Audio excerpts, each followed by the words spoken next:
বাইরে শোনা যাচ্ছে? আলহামদুলিল্লাহ।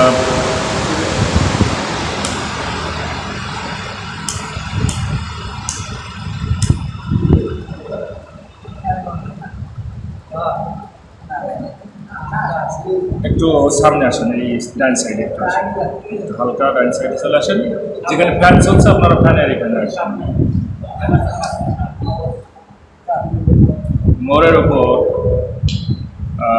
যিনি দোকানদার, ভাইকে দেখলাম মনে নামাজ আদায় করলো মনে হয়।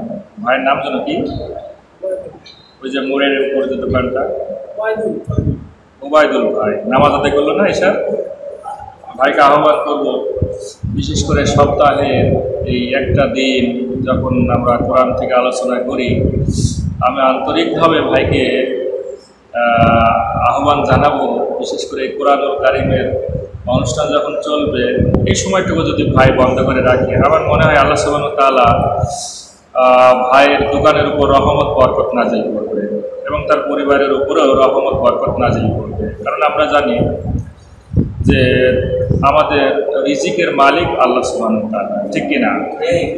এজন্য আমি সকলকে আহ্বান করব, বিশেষ করে অত্র বড়ইছড়া গ্রামের সম্মানিত মা এবং বোনদের আহ্বান করব, পরিবারের যে সকল পুরুষ মানুষগুলো আছে, সপ্তাহের এই একটা দিন একটা ঘন্টা আমরা যদি কোরআনুল কারীমের পেছনে ব্যয় করি, আমার মনে হয় না এই পৃথিবীর মধ্যে এই কোরআনুল কারীমের প্রোগ্রামের উপরে আর কোনো প্রোগ্রাম আছে।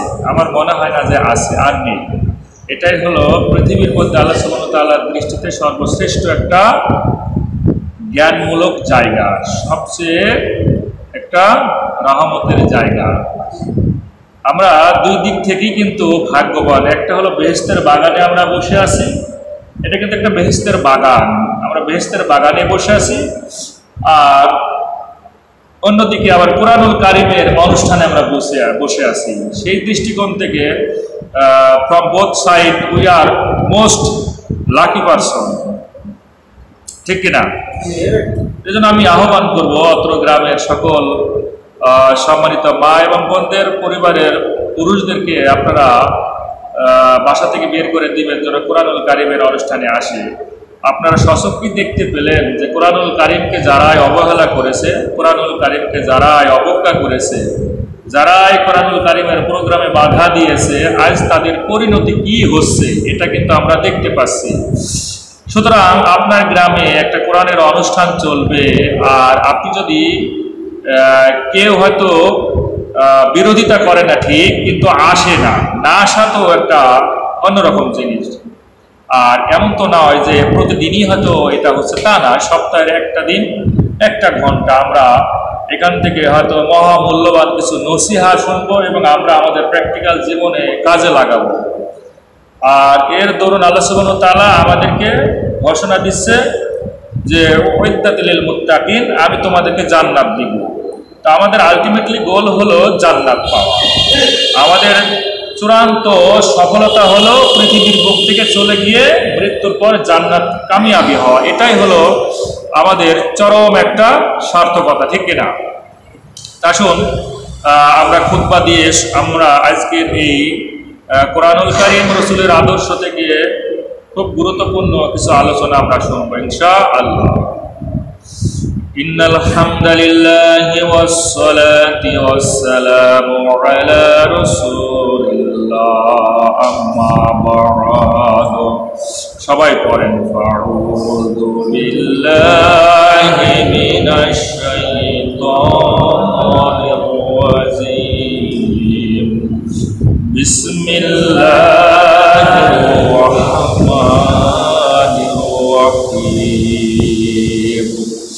ফালা ওয়া রাব্বিকা লা ইউমিনুনা হাত্তা ইউহাক্কিমুকা ফীমা শাজারা বাইনাহুম সুম্মা লা ইয়াজিদু ফী আনফুসিহিম হারাজাম মিম্মা কাদাইতা ওয়া ইউসাল্লিমু তাসলিমা।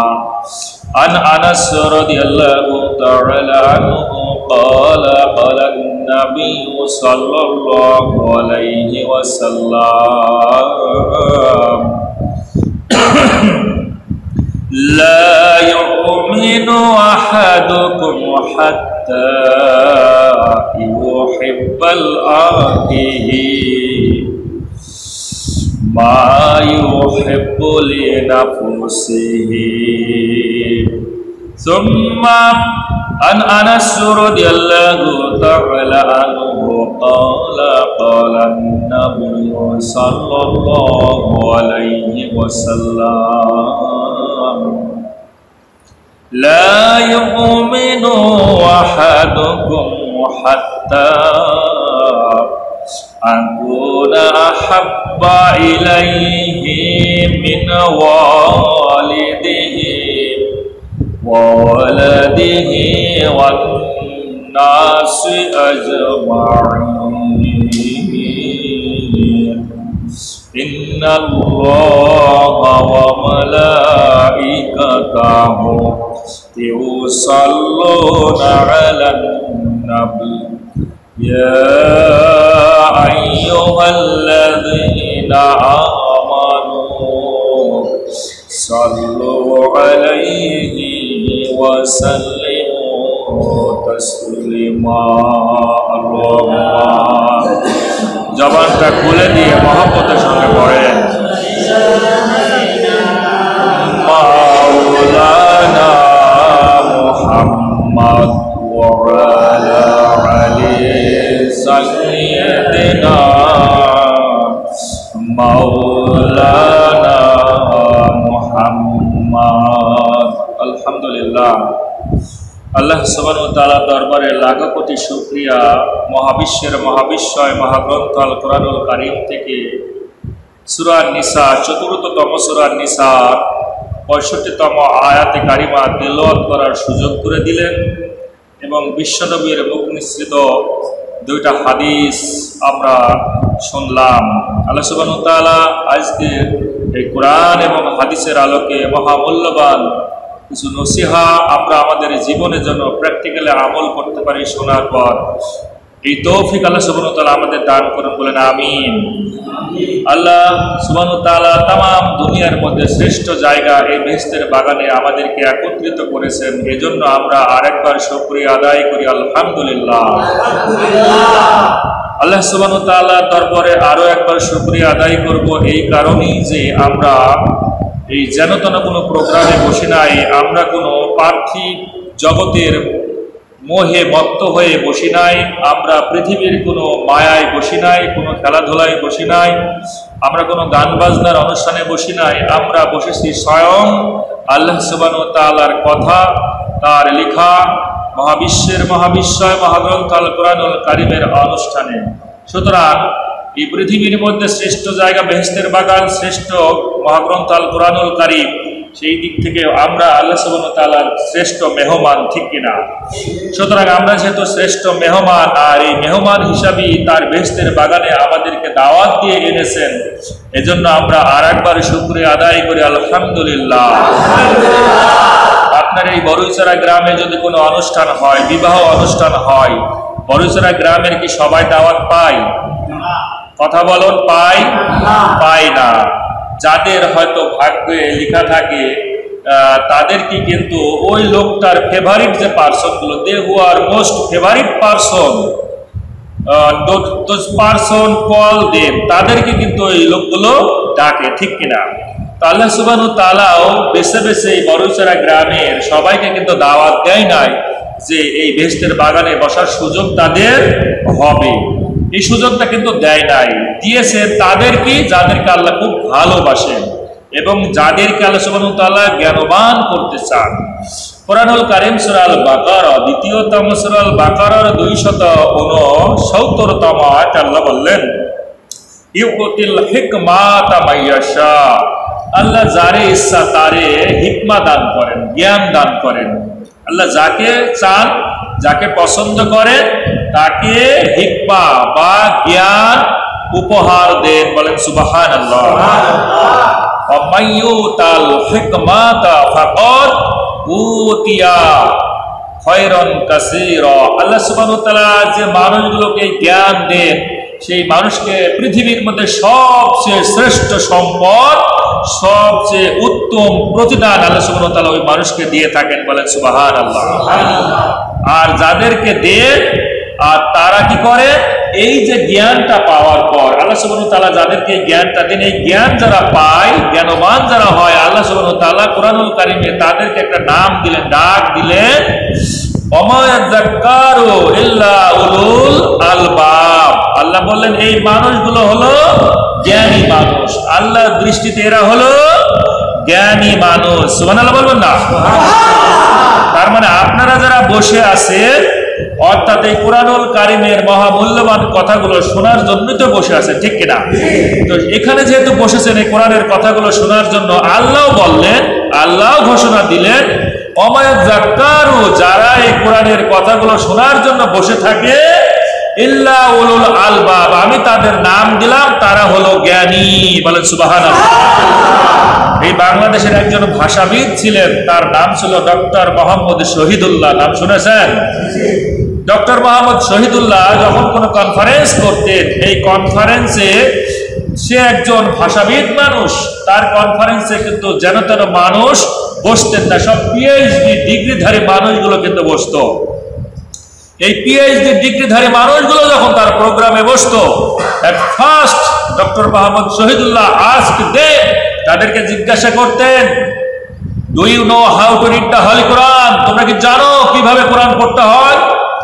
যখন তারা অ্যান্সারে দিত না, আমরা কোরআন পড়া জানি না, তখন তিনি বলতেন, তোমরা এই পিএইচডি ডিগ্রির আগে একটা শব্দ লিখে নাও, সেটা হলো মূর্খ ডক্টর। ঠিক কিনা?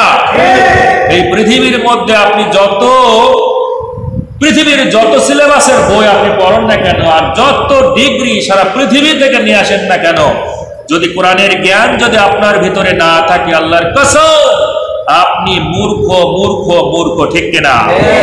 আর কোরআনের জ্ঞান যদি নিতেই হয়, তাহলে কোথায় আসতে হবে? কুরআনুল কারীমের কাছেই আসা লাগবে। কেউ যদি আম গাছ লাগিয়ে বলে আমি কাঁঠাল ফল চাই, সম্ভব? That is not possible for human being that a person plant a jackfruit tree, then he wants mango from that jackfruit tree. ওই কাঁঠাল গাছ থেকে যখন একটা আম চাইবে, নেভার পসিবল, সম্ভব না। কাঁঠাল গাছ থেকে কাঁঠালই তৈরি হয়। আমার অভিজ্ঞতা থেকে আমি বলি, অনেক অভিভাবক আছে আমার প্রায় শুনতে পাই যে বিবাহ উপলক্ষ থেকে, বিবাহের অনুষ্ঠান থেকে মেয়েটা অন্যের হাত ধরে পালিয়ে গেছে। বাংলা তাকে কি বলে? বাড়িয়ে যাওয়া, তাই না? মেয়ে যখন ঘর থেকে চলে যায় তখন বলে মেয়েটা কি গেছে? বাড়ি গেছে। এই কথাগুলো আমরা শুনি। তো দেখেন, আমরা কিন্তু তখন সরাসরি দোষ দিই কাকে দোষ দিই? আল্লাহকে দোষ দিই না? আমরা আল্লাহকে দোষ দিই। আপনি না বললে তো হবে না, কারণ যখন মেয়েটা বেরিয়ে যায় তখন আমরা একটা শব্দ ব্যবহার করি, মেলার তো কথাটা মেলে কি না মেলে, আল্লাহ আমার কি সর্বনাশটাই না করলো, বলে না? এই কথাটা বলে না? এই কথাটা বলে। আপনার মেয়ের হাতে আপনি একটা অ্যান্ড্রয়েড মোবাইল দিয়েছেন, মেয়েটা রাস্তায় চলতে চলতে এই মোনাজাত ধরে। আমি দোতলায় যেহেতু থাকে, রাস্তার পাশেই কলেজের যত ছেলেমেয়েরা, হাই স্কুলের যত ছেলেমেয়েরা যাতায়াত করে আমার চোখে পড়ে। তো এই যে মেল গাড়ি দেখেছেন না, যে ট্রেনগুলো চলে সবচেয়ে মানে খুব স্লো চলে, ওই গাড়িটার নাম কি? সাইকেল বলে। তো এই সাইকেলের মতো আমি দেখি আমার এই বাংলার মানে যুবতী বোনেরা, স্কুল পড়ুয়া বোনেরা, কলেজ পড়ুয়া বোনেরা এইভাবে মালগাড়ির মতো টুকটুক করে হাঁটে, আর অ্যান্ড্রয়েড মোবাইলটা সামনে নিয়ে কি যেন মোনাজাত করে আর কি যেন বলে। তো আমরা অভিভাবকরা একটাবারের জন্য কিন্তু খেয়াল করি না যে আমার মেয়েটার হাতে যে আমি অ্যান্ড্রয়েড মোবাইল তুলে দিয়েছি, এই মেয়েটা অ্যান্ড্রয়েড মোবাইল নিয়ে আসলে কি করে, সারা রাত যেই দিনের বেলায় রাতের বেলায় যে দু হাতে তুলে কি জন্য টেপে, আসলে কি সে আল্লাহর কাছে মোনাজাত করছে না অন্য কোনো কিছু করতেছে? এটা কিন্তু আমরা অভিভাবক একবারের জন্য খেয়াল করি না। এই মেয়েটা কার সাথে গল্প করে, কথা বলে, যেমন আমরা একজন কলেজের টিচার হিসেবেও আমাদের কাছে এত ফোন আসে না, আমরা এত ইম্পর্টেন্ট পার্সন হতে পারি না যতটা আমার যুবক স্টুডেন্ট ভাই বোনেরা হয়। তাদের কাছে ফোন আসতে থাকে, আমার চোখে দেখা, এত ঘন্টার পর ঘন্টা কথা বলে, কি এত ইম্পর্টেন্ট কথা বা কে ফোনটা দেয়। আমরা অভিভাবক কিন্তু একবারের জন্য আমার মেয়েটাকে, আমার ছেলেটাকে একবারের জন্য জিজ্ঞাসা করি না, বাবা তোমার কাছে কে ফোন দেয়। আমরা কিন্তু মোবাইলটাও চেক করি না যে তোমার মেসেঞ্জারে কে মেসেজ দেয়, তোমার হোয়াটসঅ্যাপে কে মেসেজ দেয়, তোমার টুইটারে, তোমার ইনস্টাগ্রামে, তোমার এই ফেসবুকে, ইউটিউবে কে তোমাকে মেসেজ করে। এটা কিন্তু আমরা একবারের জন্য খেয়াল করি না। এই এত কিছু ঘটনা ঘটার পরেও যখন এই মেয়েটা চলে যায় কারোর হাত ধরে, তখন আমরা সরাসরি আমরা বলি, আল্লাহ আমার কি সর্বনাশটাই করলো। আসলে কি আল্লাহ সর্বনাশ করলো না, সে নিজেই তার মেয়ে এবং ছেলে, এবং সে নিজেও এই ছেলে এবং এই যুবক ভাই বোনেরা নিজেরই সর্বনাশ করেছে, ঠিক কিনা? এটা কিন্তু আমরা একবারের জন্য খেয়াল করি না, এটা আমাদের খেয়াল করতে হবে। এখন আমাদের সেই সময় চলে এসেছে, খেয়াল করার সময়। ইনশাআল্লাহ আমরা হয়তো একটা বেহায়াপনার যুগ থেকে, অশ্লীল নির্লজ্জ যুগ থেকে হয়তো মুক্তি পেতে যাচ্ছি। হয়তো আমরা আমাদের আবার সেই আগের শিক্ষা ব্যবস্থা ফিরে পাবো। হয়তো এই শিক্ষা ব্যবস্থার মধ্যে নৈতিকতা থাকবে, ইসলাম থাকবে, সব কিছু থাকবে, ঠিক কিনা? যেটা আমরা হারিয়েছিলাম ইনশাল্লাহ আমরা আবার পুনরুদ্ধার করেছি। বাংলার ছাত্র সমাজ, যুবক সমাজ, সকল স্তরের মানুষগুলো তারা আন্দোলন করে, তারা জীবন দিয়ে, রক্ত দিয়ে এই বাংলাদেশকে দ্বিতীয়বার শোষণ মুক্তের বিরুদ্ধে, দুর্নীতির বিরুদ্ধে, জালিমের বিরুদ্ধে, শাসকের বিরুদ্ধে রুখে দাঁড়িয়ে তারা এই দেশটাকে আবার একটা ভালো দেশে পরিণত করার জন্য প্রত্যয় ব্যক্ত করেছে, ঠিক কিনা? আমরা দোয়া করব যেন এই বাংলাদেশ আবার কোরআনের বাংলাদেশে হয়ে যায়, বলেন আমিন, আমিন। সুতরাং এই আমরা যে জ্ঞান, আল্লাহ যে বললেন জ্ঞানী মানুষ, এই জ্ঞান পেতে গেলে আমাদেরকে আসতে হবে কোরআনের কাছে। কোরআনের জ্ঞান ছাড়া আপনাকে আল্লাহ সুবহানাহু ওয়া তাআলা কখনোই উলুল আলবাব বলে ডাক দিবে না। ইল্লা উলুল আলবাব যদি আপনি হতে চান, অবশ্যই আপনাকে কোরআনের জ্ঞান নেওয়া লাগবে।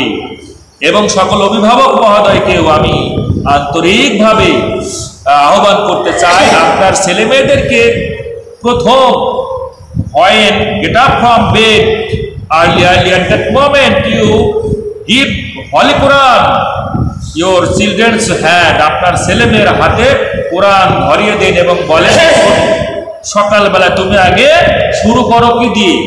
কোরআনুল কারিমের তেলাওয়াত দিয়ে তুমি শুরু করো। এরপরে সারাদিন তার কি ভালো কাটবে না খারাপ কাটবে? ভালো কাটবে না? অবশ্যই ভালো কাটবে। সকালে উঠে আমি মনে মনে ভাবি সারাদিন আমি যেন, যে যা বলে, কেউ যদি বলে সারাদিন আমি যেন কি করি, খারাপ কাজে থাকি, সে কিন্তু খারাপ কাজে থাকবে। কেউ যদি বলে সারাদিন আমি যেন ভালো কাজে ব্যস্ত থাকি, সে ভালো কাজে থাকবে। কারণ ইন্নামাল আমালু বিন্নিয়াত, কারণ আপনার ফলাফল নির্ভর করে কিসের উপর? নিয়তের উপর। নিয়ত যা হবে ফলাফলও তাই হবে। আল্লাহ রাব্বুল আলামিন আমাদেরকে তৌফিক দান করুন, আমরা আমাদের ছেলেমেয়ে সহ আমরা যেন নিজেদেরকে সংশোধন করে নিই এবং কোরআনুল কারিমের কাছে যেন আমরা আত্মসমর্পণ করি। কোরআন যেন আমাদের জীবনের একটা শ্রেষ্ঠ বন্ধু হয়ে যায়, বলেন আমিন। আমি আপনাদের আজকে যে মহামূল্যবান আয়াতে কারিমা তিলাওয়াত করেছি, আজকের এই আলোচনাটা যদি বড়ইছড়া মানুষের, আমার এই ফেসবুক মিডিয়া এবং ইউটিউব মিডিয়া আমি দুইটাই চালু করেছি, এই মিডিয়াতে সারা পৃথিবীর মানুষ দেখতেছে। আজকের এই আলোচনাটা যদি আপনি বুঝতে না পারেন, এই আলোচনা থেকে যদি নিজেকে সংশোধন না করতে পারেন, আমার মনে হয় আর কখনো সংশোধন করতে পারবেন কি সন্দেহ। আজকের এই আলোচনাটা নিঃসন্দেহ আপনার চোখ খুলে দিতে সচেষ্ট হবে যদি আপনার অন্তরখানাকে আপনি খোলা রাখেন। এই আলোচনাটা শুরুর পূর্বে আসলে কোরআন থেকে কথা বলবো, কিন্তু তার আগে দেশের যে অবস্থা, যে সকল মানুষগুলো অন্যায় করেছিল তাদেরকে যেভাবে আজ আল্লাহ সুবহানাহু ওয়া তাআলা লাঞ্ছিত করতেছে, অপমানিত করতেছে, এই কথাগুলো যদি আমরা স্মরণ করিয়ে না দিই তাহলে এটা বড় অন্যায় হবে জাতির সঙ্গে আমাদের, ঠিক কিনা? আজকের এই প্রজন্মের সকল মানুষের কাছে তুলে ধরতে হবে যে বাংলার বুকে যারাই শাসন করেছে, যারাই শোষণ করেছে, যারাই নির্যাতন চালিয়েছে, যারাই অত্যাচার করেছে, তাদের যে কি দুর্গতি বর্তমান সময়ে হচ্ছে, এটা যদি এই জাতিকে না বোঝানো যায়, এই জাতি আবার ওই ধরনের কাজ করবে, ঠিক কিনা? এই জন্য এদেরকে এদের পরিণতির কথা জানাতে হবে, যেভাবে ফেরাউনের কথা আল্লাহ কোরআনে জানিয়েছে, ঠিক কিনা? যেভাবে নমরুদের কথা আল্লাহ কোরআনে জানিয়েছে, যেভাবে কাবিলের কথা কোরআনুল কারিমে জানিয়েছে, যেভাবে আবু জেহেল, উতবা, শাইবা, মুগিরা, আব্দুল্লাহ বিন উবাই, তাম দুনিয়ায় বাঘা বাঘা কাফেরদের কথা যেভাবে আল্লাহ কোরআনুল কারিমে জানিয়েছে, আমরাও যদি বর্তমান সময়ে যারা অত্যাচার করেছিল, মানুষগুলোকে কষ্ট দিয়েছিল, আয়না ঘরে বন্দি করে যাদেরকে নির্মমভাবে নির্যাতন চালিয়েছিল, এই জালেমদের কথা যদি আমরা এই জাতিকে না শোনাই, আমাদের বড় অন্যায় করা হবে, ঠিক কিনা? এই জালেমদের কথা সারাটা জীবন বলা লাগবে। আমার মেয়েটা কিন্ডারগার্টেনে পড়ে, একটা পড়তেছে একটা গল্পটা হলো যে আল্লাহর দৃষ্টি। কিসের দৃষ্টি? আল্লাহ সুবহানাহু ওয়া তাআলার দৃষ্টি। এই গল্পটা পড়তেছে, হলে বাড়িয়ে দিয়েছে, তো মেয়েটা পড়তেছে, আমি শুনতেছি। দুজন বন্ধু, কারণ এই হাই স্কুলের যারা ছাত্র, প্রাইমারি স্কুলের, কলেজের ছাত্ররা একটু দুষ্টুমি করে, আর এই দুষ্টুমিগুলো একটা মানে সভ্য দুষ্টুমি বলা যায়, আমি মনে করি। অনেকে আছে দুষ্টুমি করে না। তো দুইজন বন্ধু যুক্তি করেছে, আজ কি আমরা গল্পটা কিন্তু একটা আম গাছে আম পারবো। দুজন বন্ধু যুক্তি করে আম গাছে এসেছে, বাগানের মধ্যে একটা আম গাছে আসার পর একজন বন্ধুকে বলছে, বন্ধু তুমি নিচে থাকবা, কেউ যদি আসে, কেউ যদি দেখে, তাহলে তুমি আমার সংকেত দিবা, আমি দ্রুত গতিতে গাছ থেকে নেমে পড়বো। একজন বন্ধু গাছের উপর উঠেছে, আর একজন বন্ধু নিচের দিকে দাঁড়ায় আছে। বন্ধু যখন আম গাছে উঠে একটা আম পারবে, এমন সময় নিচের বন্ধুটা ডাক দিয়ে বলল, বন্ধু তুমি তাড়াতাড়ি নেমে আসো, তোমার একজন দেখতেছে। আম গাছ থেকে বন্ধু দ্রুত নেমে আসলো, জিজ্ঞেস করলো, বন্ধু চতুর্দিকে তাকালাম, কিন্তু কোনো মানুষ তো দেখলাম না, তাহলে কে আমাদেরকে দেখতেছে বলো? বন্ধু বলল, শোনো, এই চতুর্দিকে কোনো মানুষ দেখা যায় না, কিন্তু একজন দেখতেছে, তিনি হলেন আসমান জমিনের মালিক আমার আল্লাহ রব্বুল আলামিন। আজকের বাংলার জমিনে যারা শাসন গ্রহণ করেছিল, তারা যদি এই গল্পটা থেকে শিক্ষা নিত যে আমরা যা দুর্নীতি করব, কারাপশন করব, হাইজ্যাকিং করব, নির্যাতন করব, জুলুম করব, মানুষের অধিকার নষ্ট করব, কানাডার বেগম পাড়াতে বাড়িঘর বানাবো, বাংলার মানুষকে কষ্ট দিব, আয়না ঘরে পুরে পুরে কষ্ট দিব, আর গণভবনের মধ্যে আমি আরামায়েশের জীবন যাপন করব, এটা যদি সে চিন্তা করতো, কেউ না দেখলে আমার আল্লাহ রব্বুল আলামিন দেখতেছেন, আর তিনি অবশ্যই ন্যায় বিচার করবেন। এই কথাগুলো যদি তাদের অন্তরের মধ্যে স্মরণ হতো, আমার মনে হয় তারা এই ধরনের অন্যায় করতো না। এই ধরনের অন্যায় করতো? আরে আমি বেক্সিমকো কোম্পানিতে 5 বছর চাকরি করেছি। বেক্সিমকো কোম্পানির মালিকের নাম কি জানেন? সালমান এফ রহমান। নাম শোনেন নাই? এখন তো টিভির হেডলাইনে দেখা যায় সালমান এফ রহমান। এই কোম্পানিতে আমি 5 বছর চাকরি করেছি। এই কয়েকদিন আগে সাবেক আইনমন্ত্রী আনিসুল হক সাহেব এবং সালমান এফ রহমান দুজনই কিন্তু দেশ থেকে পালিয়ে যাচ্ছিল। তাদেরকে সদরঘাট, সম্ভবত নয়, সদরঘাটে কোস্টগার্ড তাদেরকে পাকড়াও করেছে। তাদের অবস্থা কি ছিলেন? আসলে এই কথাগুলো বলতে গেলে হাসিও আসে, আবার মনের ভিতরে দুঃখও আসে, আবার এখান থেকে আমাদের জাতিকে শিক্ষা দেওয়া লাগবে, ঠিক না? কোস্টগার্ড যখন নৌকাতে উঠেছে, গোয়েন্দা সূত্রে বুঝতে পেরেছে সাবেক আইনমন্ত্রী দেশ থেকে পালিয়ে যাচ্ছে। কোস্টগার্ড গুলো যখন ওই নৌকাকে আক্রমণ করলো, নৌকার উপরে উঠে পড়ল। এরপর আনিসুল হককে যখন ধরে ফেলল, আনিসুল হক চিন্তা করলো আমি একা ধরা খাবো না। বলল ভাই ওই যে দেখতে পাচ্ছ উনি কিন্তু একজন, আর একজন নাম হলো সালমান রহমান। এখন কোস্ট গার্ড চিনতে পারে না, কারণ সালমান রহমানের সুন্দর দাড়ি, দরবেশি দাড়ি, এত সুন্দর দরবেশি দাড়ি, চুলগুলো পাকা, দাড়িগুলো পাকা, কিন্তু বসে আছে ক্লিন শেভ, টাকলু মুরাদের মাথার মতো একবারে তার মুখখানা, কোনো কিছুই নাই, দাড়ি তো দূরের কথা, কিছুই বোঝা যায় না। কোস্টগার্ড বলতেছে না, অসম্ভব, উনি সালমান রহমান হতে পারে না, উনি সালমান রহমান না। আনিসুল হক বলছে আমি শিওর, যেহেতু আমরা দুজনই পালাচ্ছিলাম, উনি সালমান রহমান, আপনি ভালো করে পর্যবেক্ষণ করে। আজ এই পৃথিবীর বুকে বিজ্ঞানী যে মাইক্রোস্কোপ যন্ত্র আবিষ্কার করেছে, ইলেকট্রনিক মাইক্রোস্কোপ যন্ত্র, সবচেয়ে দামি, এটা দিয়েও যদি পরীক্ষা করা হয় আমার মনে হয় চিনতে পারবে না। চিনার কথা নয় যদি একজন ধরিয়ে না দেয়, ঠিক কিনা? তার মানে দেখেন কি এমন বন্ধু আমরা পাতালাম, এমন বন্ধু যে বন্ধু আরেকজন বন্ধুকে কিন্তু ধরিয়ে দিচ্ছে। তারা দুজনই কিন্তু অন্তরঙ্গ বন্ধু ছিল।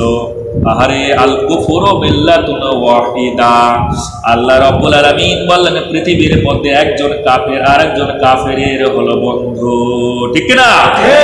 আল কুফরু মিল্লাতুন ওয়াহিদা, পৃথিবীর মধ্যে একজন কাফের আরেকজন কাফেরের বন্ধু।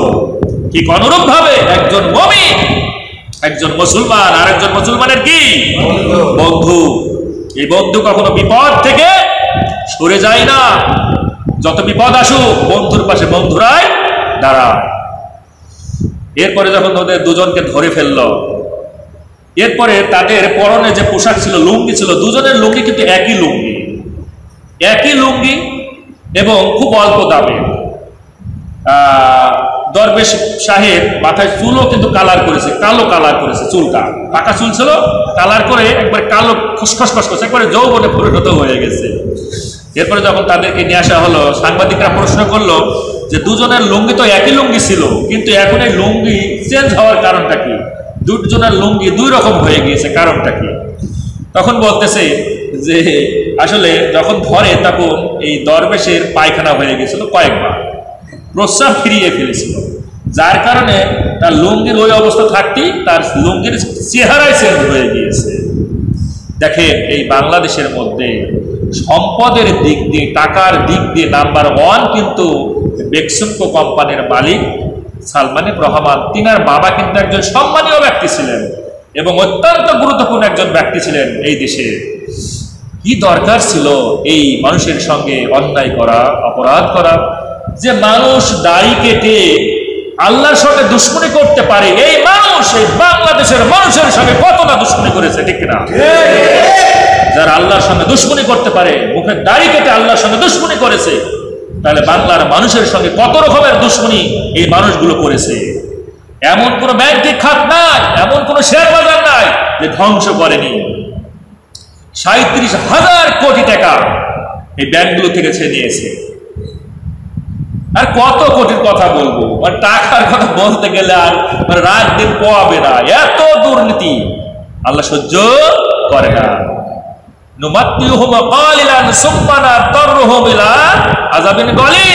আল্লাহ বলেন আমি ধরি না, আর আমি যারে ধরি ছেড়ে দিই না। এমন ভাবে শক্ত করে ধরেন আল্লাহ, লাঞ্ছিত, অপমানিত, অপদস্থ করে তারে পৃথিবীর মুখ থেকে জাহান্নামের দিকে পাঠায় দেয়, ঠিক কিনা? সুতরাং বর্তমানে যারা, ভবিষ্যতেও যারা প্রধানমন্ত্রী হবে, শাসন ক্ষমতা গ্রহণ করবে, আমার মনে হয় গণভবনের এই যে জনগণ যা করেছে, হাঁস মুরগি থেকে শুরু করে যা কিছু নিয়েছে, এই চিত্র যদি মনে হয়, আমার মনে হয় কোনো শাসক আর শোষণ করবে না, শিক্ষা নেওয়া লাগবে।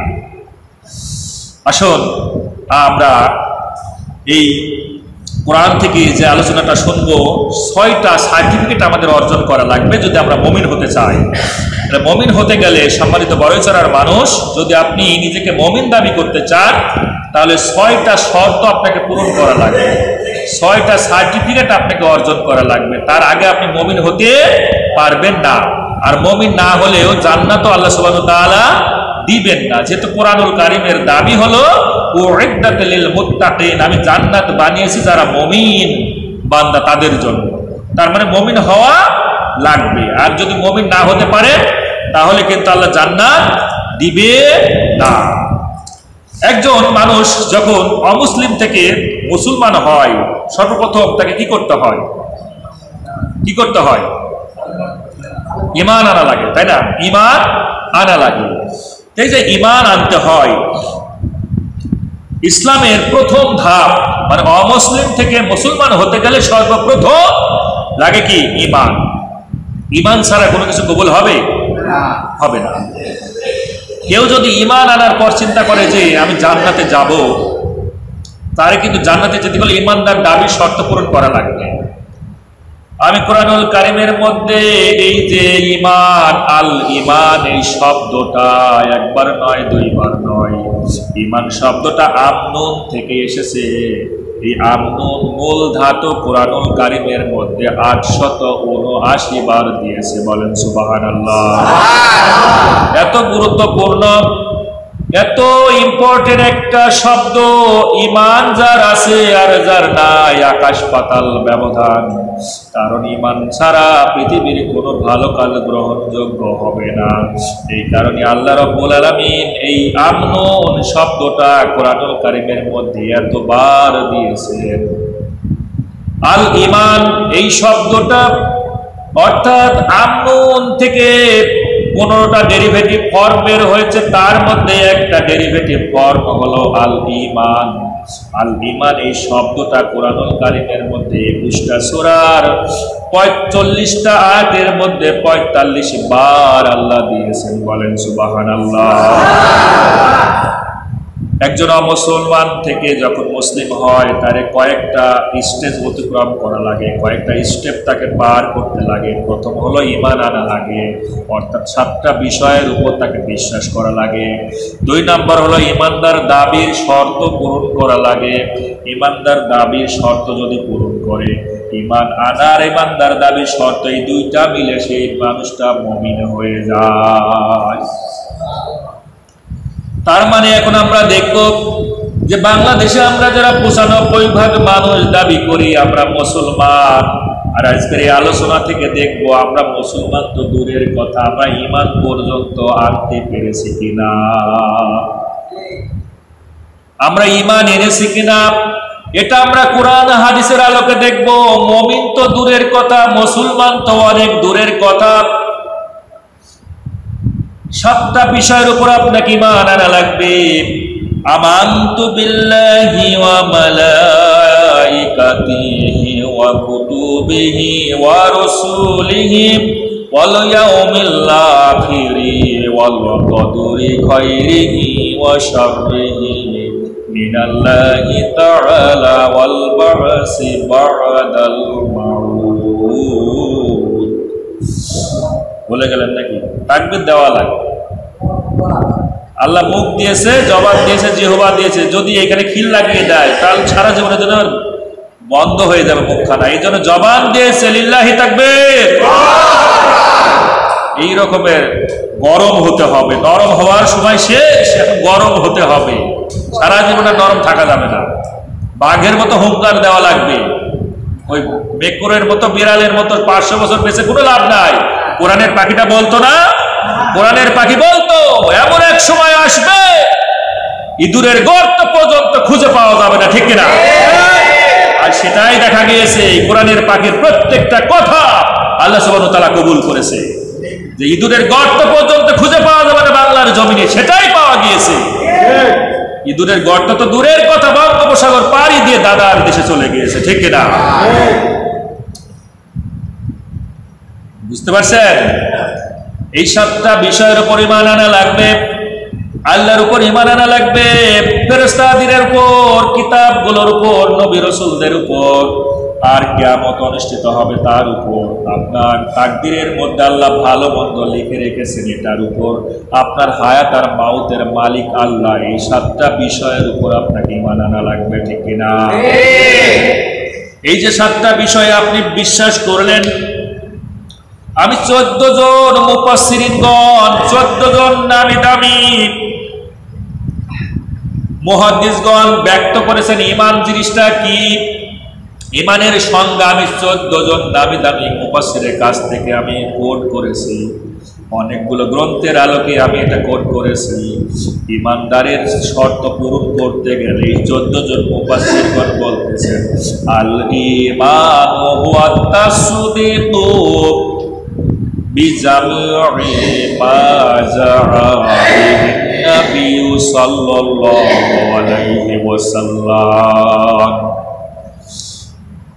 3টা জিনিস আপনাকে লাগবে। 1 নাম্বার, মুখে আপনাকে স্বীকার করা লাগবে, এই 7টা বিষয় আমি মুখে স্বীকার করলাম, তার মানে বলা লাগবে। আর 2 নাম্বার হলো বিজামি'i, অন্তরের মধ্যে আপনাকে একনিষ্ঠভাবে বিশ্বাস করা লাগবে যে আল্লাহ একজন আছে, ফেরেশতারা আছে, নবী রাসূল আছে, কিতাবগুলো আল্লাহ দিয়েছেন নবী রাসূলদের উপর, আমার ভালো মন্দ নিয়ন্ত্রণ করে আল্লাহ, আখিরাত হবে, হিসাব নিকাশ সেখানে নেবে, আমার মাউত আমার হায়াতের মালিক আমার আল্লাহ, এটা অন্তরের মধ্যে বিশ্বাস করা লাগবে। এই 2টার পর 3 নাম্বার হলো মা জাআ বিহি নবী সাল্লাল্লাহু আলাইহি ওয়াসাল্লাম, আমার রাসূল পৃথিবীতে এসে যা যা করেছে এই কাজগুলো আমাদেরকেও প্র্যাকটিক্যাল করা লাগবে, ঠিক না?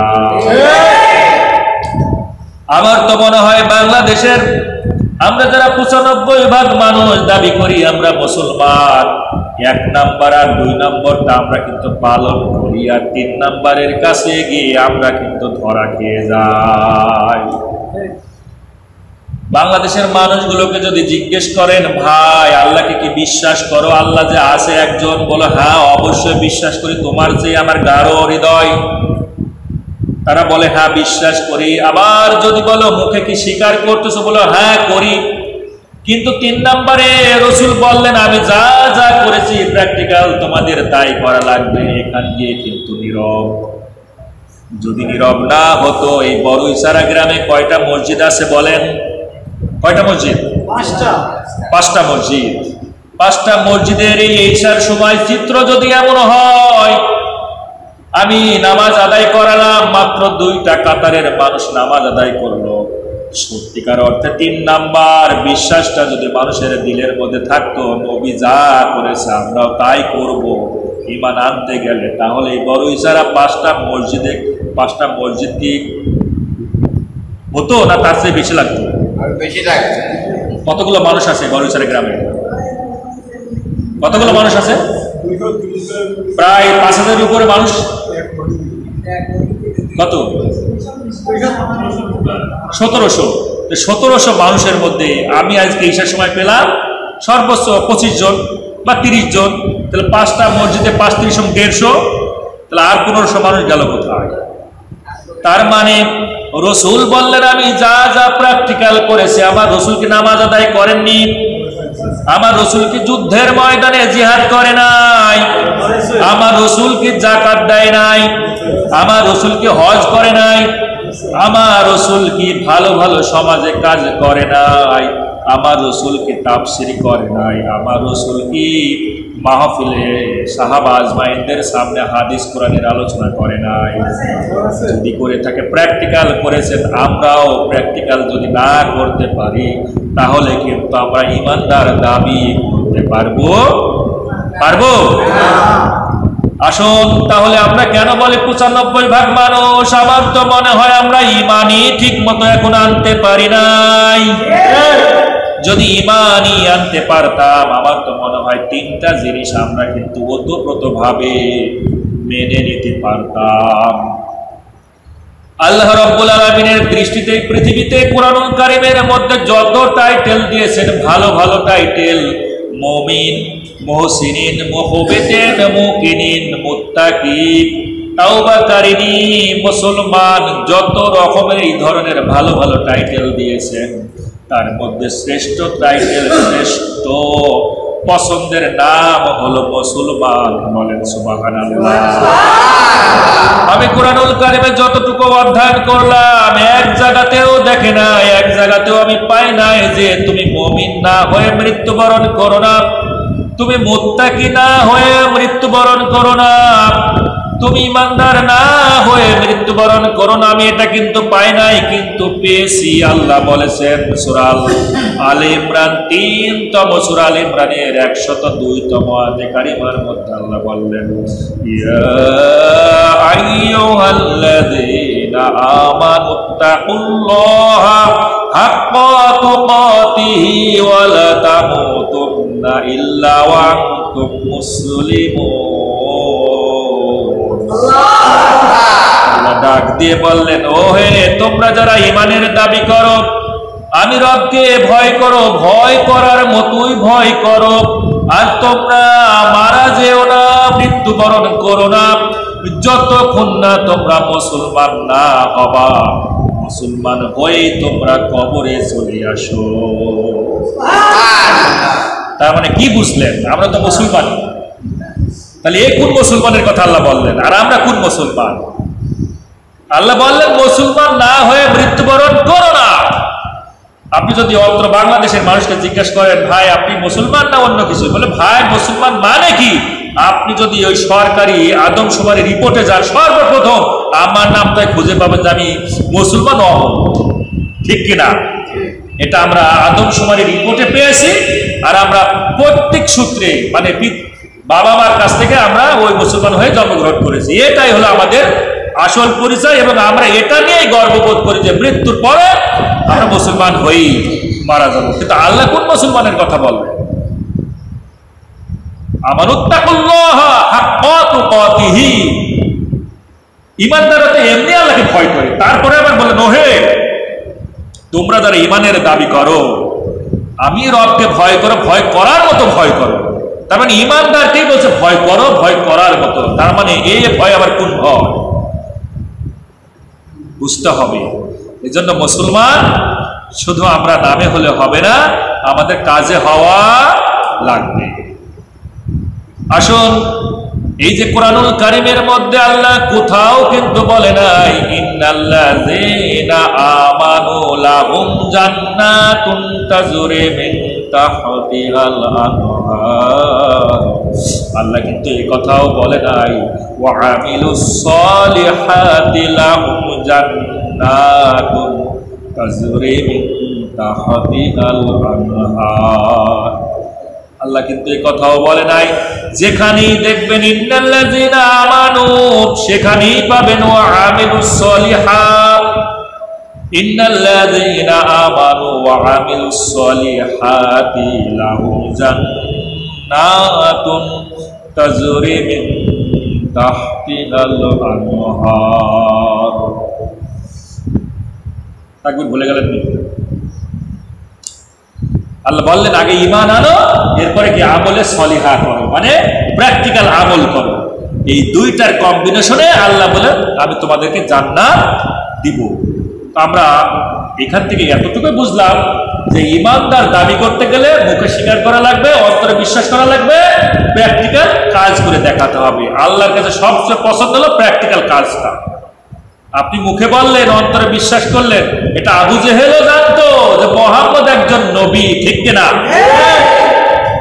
আব্দুল্লাহ বিন উবাইও জানতো যে মুহাম্মদ একজন নবী, কোরআন হলো আল্লাহর সংবিধান, এটা জানতো না? এরপরেও কিন্তু সে সংবিধান হিসেবে কোরআনকে মেনে নেয় না। ৫ ওয়াক্ত নামাজ কিন্তু আব্দুল্লাহ বিন উবাই রাসূলের পেছনে আদায় করেছে। আমার প্রশ্ন, একটা ছোট্ট প্রশ্ন, আব্দুল্লাহ বিন উবাই রসুলের পেছনে, রসুলের যত বড় জুব্বা ছিল তারও তত বড় জুব্বা, রসুলের যেমন পাগড়ি তারও তেমনই পাগড়ি, রসুল মানে যা যা পছন্দ করতো আব্দুল্লাহ বিন উবাই তাই পছন্দ করতো। কিন্তু আব্দুল্লাহ বিন উবাই হলো মুনাফিকদের সর্দার। তো সে ৫ ওয়াক্ত নামাজ আদায় করে যদি মুনাফিকের সর্দার হয়, আর আমরা ৫ ওয়াক্ত নামাজ আদায় না করে কিভাবে মুসলমান থাকি? আমার প্রশ্ন কিন্তু আমি উত্তর খুঁজে পাই না। হ্যাঁ, ৫ ওয়াক্ত নামাজ আদায় করে সে মুসলমানের এই কি হয়েছে, মুনাফিকদের সর্দার। আর আমরা নামাজ আদায় না করে কি কথা বলো, মুসলমান। তাহলে কত বড় একটা জালিয়াতি না? আল্লাহ রাব্বুল আলামিন কোরআনুল কারীমের মধ্যে ডাক দিয়ে বললেন, ফালা ওয়া রাব্বিকা, আল্লাহ কসম করলেন, আল্লাহ বললেন ফালা ওয়া রাব্বিকা, ও নবী, ও মুহাম্মদ, ও তামাম দুনিয়ার মানুষগুলো শুনে নাও, আমি তোমাদের রব কসম করে বলতেছি। তার মানে আল্লাহ নিজেরই কসম করলেন, ফালা ওয়া রাব্বিকা, তোমার রবের কসম, লা ইউমিনুনা হাত্তা, ততক্ষণ পর্যন্ত তারা মুমিন হতে পারবে না, ততক্ষণ পর্যন্ত তুমি মুমিন হতে পারবা না, যতক্ষণ না তোমরা 6টা শর্ত পূরণ না করবা। কয়টা? জবান খুলে বলতে হবে, কয়টা শর্ত? এই 6টা শর্ত আমরা কারা কারা পূরণ করতে চাই? দুখানা হাত রবকে তুলে আমরা দেখাতে চাই। লিল্লাহি তাকবীর, লিল্লাহি তাকবীর, লিল্লাহি তাকবীর। আল্লাহ রাব্বুল আলামিন আমাদের হাতগুলোকে কবুল করুন, বড় ইশারার মানুষগুলোকে কবুল করুন, যারা আজকের এই 6টা শর্ত মেনে নেবে, যারা আজকের এই 6টা শর্তকে মনে প্রাণে মেনে নেবে, মৃত্যু পর্যন্ত এই 6টা শর্তের উপর প্রতিষ্ঠিত থাকবে। আল্লাহ রাব্বুল আলামিন আমাদের সকলকে মুমিন হিসেবে কবুল করেন, বলেন আমিন। আল্লাহ রাব্বুল আলামিন প্রথম শর্ত দিলেন, সূরা, যাদের অ্যান্ড্রয়েড মোবাইল আছে, যাদের কাছে কোরআনুল কারীম আছে, একবার খুলুন সূরা নিসা, ৪তম সূরা নিসার ৬৫তম আয়াতের মধ্যে আল্লাহ বললেন, ইউহাক্কিমুকা ফীমা শাজারা বাইনাহুম, যত মামলা থাকবে, যত মোকদ্দমা থাকবে, যত গ্যাঞ্জাম ফাসাদ যা কিছু ঘটবে না কেন, সমস্ত এই মীমাংসার ভার আমার বিশ্বনবী মুহাম্মদকে বিচারক হিসেবে মানতে হবে। প্রথম শর্ত, মুহাম্মদকে বিচারক মানবে। পৃথিবীর যত গ্যাঞ্জাম ফাসাদ গন্ডগোল মামলা যা কিছু ঘটবে না কেন, মীমাংসার জন্য, ফয়সালা করার জন্য কাউকে বিচারক মানবে না, মানবে শুধু একমাত্র কাকে? কাকে? মুহাম্মদকে, মুহাম্মদ রাসূলুল্লাহ সাল্লাল্লাহু আলাইহি ওয়াসাল্লাম। ইউহাক্কিমু, আল্লাহ এখানে মুজারে ব্যবহার করলেন, বিচারক মানবে। আপনি যদি 10 বছর পর মুহাম্মদকে বিচারক মানেন, তাহলে আপনি 10 বছর পর মুমিন হবেন? আপনি মানবেন না, মুমিনও হবেন না, ঠিক কিনা? আব্দুল্লাহ বিন উবাই মেনেছিল না, যার কারণে সে কিন্তু মুনাফিকের সর্দার হয়ে মারা গিয়েছে। আল্লাহ প্রথম শর্ত দিল, কিয়ামত পর্যন্ত মানুষগুলো শুনে নাও, আমার মুহাম্মদকে তোমরা বিচারক হিসাবে মানবা। 2 নম্বর শর্ত আল্লাহ রাব্বুল আলামিন বললেন, সুম্মা লা ইয়াজিদু ফি আনফুসিহিম হারাজাম মিম্মা কাদাইতা, আমার রাসূল, আমার মুহাম্মদ যা বিচার করে দিবে, এই বিচারটা তোমাদের দ্বিধাহীন চিত্তে, নিঃসংকোচে, কোনো শর্ত ছাড়াই মেনে নেওয়া লাগবে। আমার রাসূল, আমার মুহাম্মদ, আমার হাবিব যে বিচারটা করে দিবে, এই বিচারটা তোমাকে দ্বিধাহীন চিত্তে, কোনো প্রশ্নই করা যাবে না, মনের মধ্যে কোনো সংকোচ আনা যাবে না, কোনো সংকীর্ণতা আনা যাবে না, একেবারে নিঃসংকোচে মুহাম্মদের বিচার মেনে নেওয়া লাগবে। দ্বিতীয় শর্ত, তদানীন্তন সময়ের একটা ঘটনার আলোকে আমরা বুঝতে পারব, বিশ্বনবীর দরবারে 2 জন মানুষ আনলেন, একজন হলো মুসলমান আর একজন হলো ইহুদি। বিশ্বনবীর কাছে আসলেন বিচার নিয়ে। তাদের 2 জনের কথাগুলো শোনার পর বিশ্বনবী রায় দিলেন ইহুদির পক্ষে। কার পক্ষে রায় দিলেন? মুসলমানের কথাও শুনলেন, ইহুদির কথাও শুনলেন। এই 2 জনের কথা শোনার পর বিশ্বনবী রায় দিলেন, ইহুদির পক্ষে রায় দিলেন। মুসলমান খুশি হতে পারলো না। মুসলমান চিন্তা করলো, আরে আমি তো বিশ্বনবীর পেছনে নামাজ আদায় করি, আমি যাকাত দিই, হজ করি, সব কিছু করে জিহাদের ময়দানে শরীক হই, কিন্তু বিশ্বনবী আমার পক্ষে রায় না দিয়ে ইহুদির পক্ষে রায় দিল। এটা সে মানতে পারলো না, চলে গেল আবু বকরের কাছে। আবু বকরের কাছে গিয়ে বলল, আবু বকর, আমি তোমার কাছে বিচারের ছানি নিয়ে এসেছি। আবু বকর রাদিয়াল্লাহু তাআলা আনহু জিজ্ঞাসা করলো, প্রথম বিচার কে করেছে? মুসলমান লোকটা বলল, মুহাম্মদ করেছে।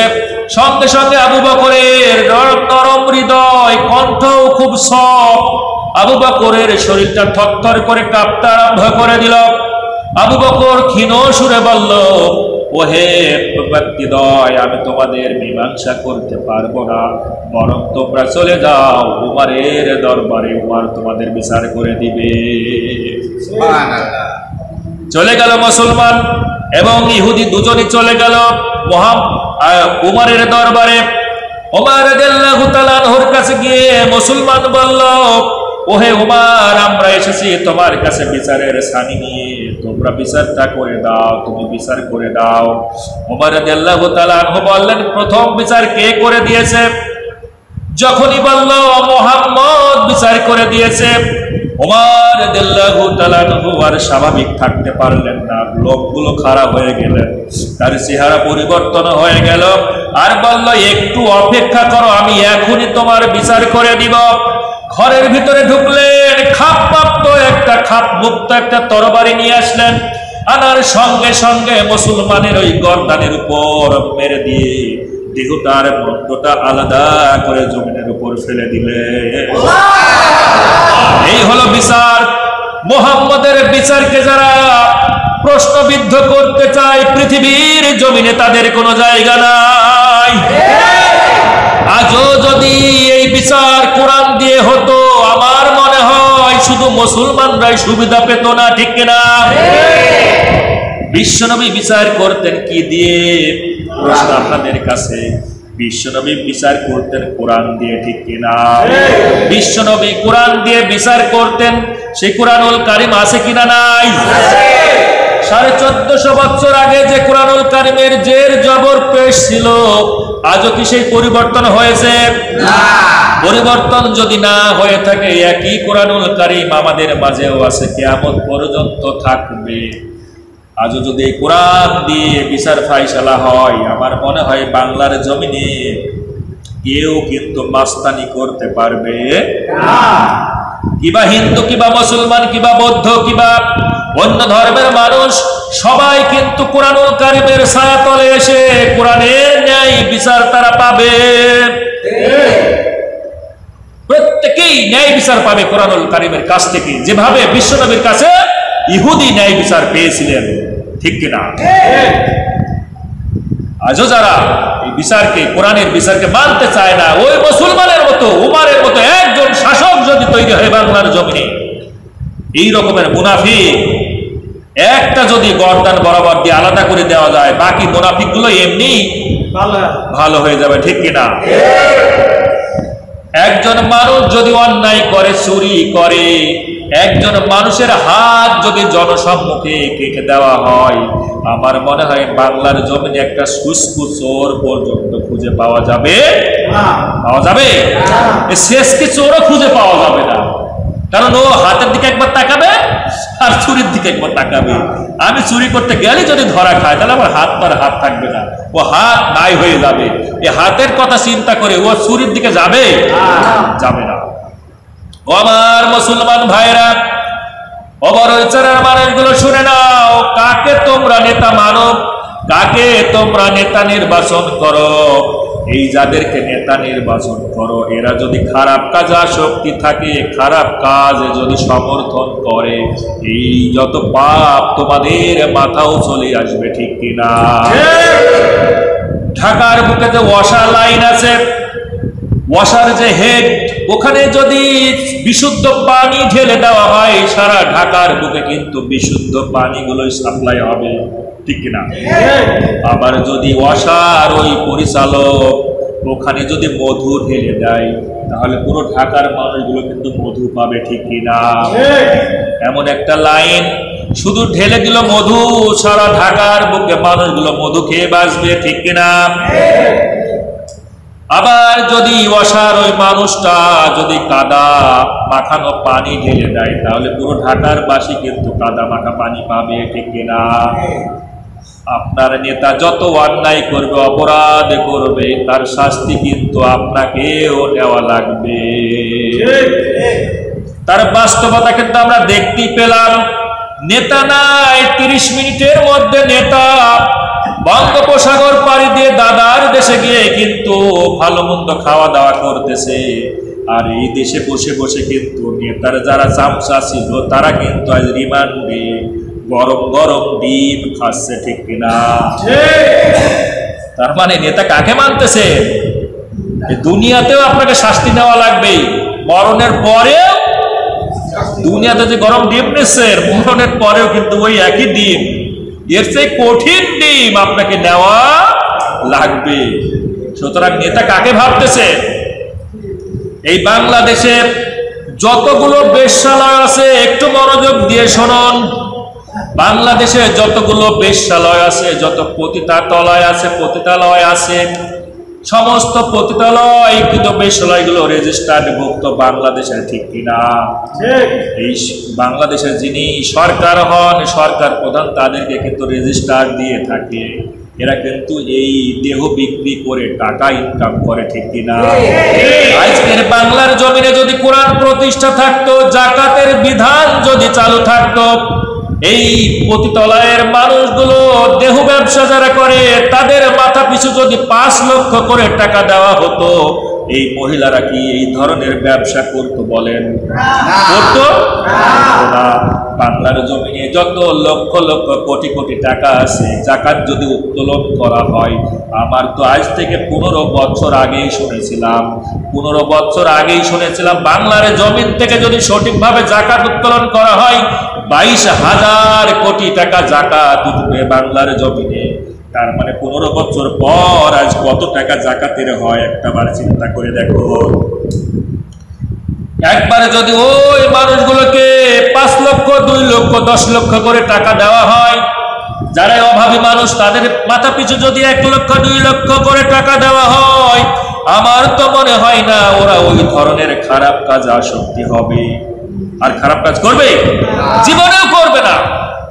তাদের ভালো জায়গায় বিবাহ হতো, সংসার করত, তারা আর এই ধরনের অন্যায়ের সঙ্গে জড়িত হতো না। আমি একটা সেক্টরের কথা বললাম, এই রকমের হাজারো সেক্টর আছে, ঘুষ আছে, সুদ আছে।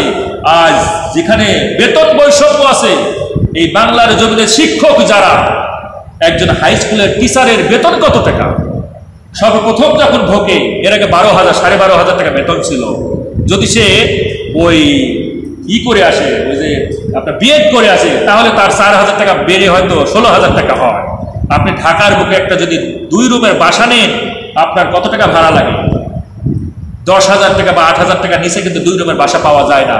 এই মানুষটা পরিবার নিয়ে খাবে না ওই বাসা ভাড়া দিবে? বলেন তো। আজ বেতন বৈষম্য কত? শিক্ষকদের বলে, আমি তো শিক্ষকদের কথা দিয়ে উদাহরণ দিলাম, এরকমের অনেক আছে।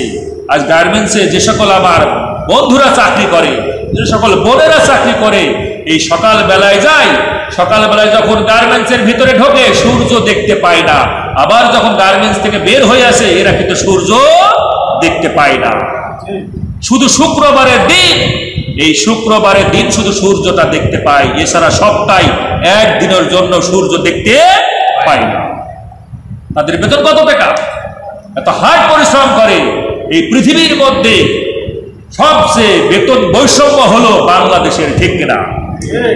আর যদি কোরআন প্রতিষ্ঠা থাকতো, আমি আপনি বলাই লাগতো না, সংবিধান হিসেবে কোরআন প্রতিষ্ঠা আছে, একেবারে সুষ্ঠুভাবে মানুষের জীবনে কল্যাণ যে জিনিসগুলো, ন্যায়, নিষ্ঠা, ন্যায্য, আদল, সাম্য, অসাম্প্রদায়িক সব কিছু আনাসে কানাসে বাংলার জমিনে প্রতিষ্ঠা হয়ে যেত, ঠিক কিনা?